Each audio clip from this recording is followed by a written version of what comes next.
Today we're diving into what happens when a family empire, one built on brand, ambition, and this idea of perfect family loyalty, well, what happens when it just starts to crumble from the inside out? Yep, we're talking about the Beckham family feud.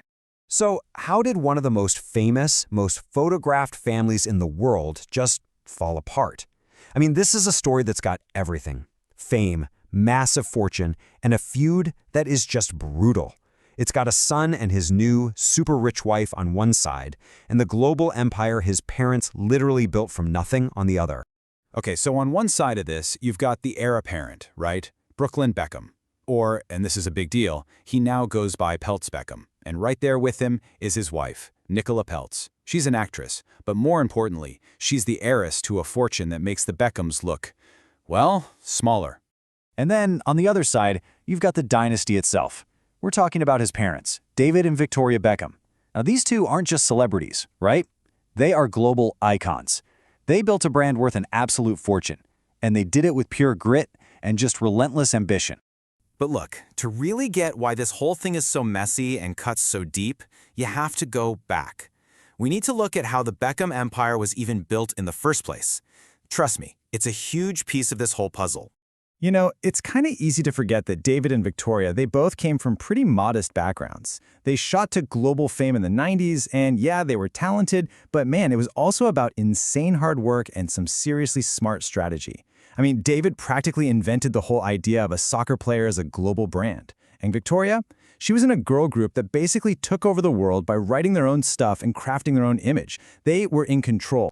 But, you know, their journey was not some cakewalk. Not at all. David went from being a national hero to literally the most hated man in England overnight after getting a red card in the '98 World Cup. And Victoria, she got totally ridiculed when her solo music career just, didn't work out. But here's the thing about them. In both cases, they just refused to give up. David fought his way back on the field to this incredible historic victory. And Victoria, she just pivoted. She poured 14 years of thankless hard work into a fashion label that, in the end, became a huge success. That resilience, that's the key to understanding them. So you've got this relentless, I'm going to prove you all wrong work ethic, right? But it really doesn't seem like that got passed down to their oldest son. And pretty quickly, Brooklyn became the poster child for a term we all know now, the Nepo baby. You know, someone who gets handed one golden opportunity after another, but, at least according to the critics, never really puts in the work to deserve them. I mean, his resume reads like a list of super high-profile and very, very expensive hobbies. First, he tried soccer, like his dad, got into the Arsenal Academy, and then quit. Okay, then he tried photography. He somehow lands a Burberry campaign with zero experience and then puts out this photography book that got absolutely roasted online. You might remember the blurry elephant picture? And most recently, he's a chef. He launched a cooking show where each episode supposedly cost $100,000 to make, $100,000 an episode.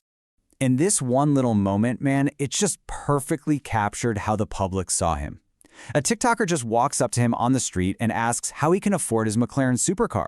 His answer? So simple. I'm a chef.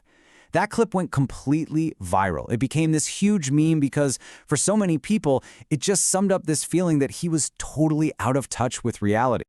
Okay, so then in 2019, Brooklyn meets someone whose family is, and this is almost hard to believe, even more privileged than his own.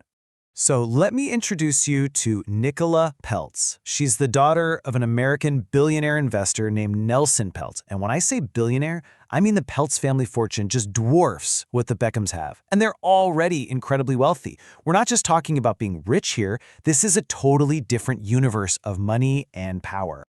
So after this whirlwind romance, Brooklyn and Nicola get engaged. And their massive, over-the-top wedding, well, that became the flashpoint. It was the spark that lit the fuse for this whole family feud. Right away, you could see the cracks starting to form. First up, the dress. Nicola said Victoria's fashion house was just too busy to make her a wedding gown. But then, sources from Victoria's side whispered that Nicola never even planned on wearing one of her designs. Then, things got even messier with this public lawsuit against one of their wedding planners, which basically exposed how chaotic everything was behind the scenes. It really just highlighted this massive clash of worlds between the two families. So after the wedding, all that quiet tension that was happening behind the scenes, it just completely exploded out into the open for everyone to see. And from there, it just kept escalating. I mean, this past May, Brooklyn and Nicola were actually in the UK, but they skipped David's huge birthday bash. A few days later, David posts this family picture, and the caption pointedly says, "We miss you," and he tags Brooklyn. Ouch. Then, they have a vow renewal, basically a second wedding, and guess who wasn't invited? Not a single Beckham. And now the latest rumor is that Brooklyn is thinking about dropping the Beckham name entirely. It's just wow. So now what we're seeing is a full-blown PR war, and it's being fought through anonymous sources leaking stories to the press. You've got friends of Nicola and Brooklyn telling reporters the Beckhams are toxic and way too controlling. And then on the flip side, you have sources from the Beckham camp saying the Peltz family has basically kidnapped their son. It's gotten really ugly. So that really brings us to the big question here, doesn't it? What is this story really about? Is it about an ungrateful son just turning his back on the family that gave him literally everything? Or is it the story of a young guy who's just desperate to get out from under the massive shadow of his parents' legacy, and he finally found a way to do it? Maybe the real question is, can an empire that's built on the idea of family even survive when its own heir decides he wants to go build his own kingdom? That's something for you to think about.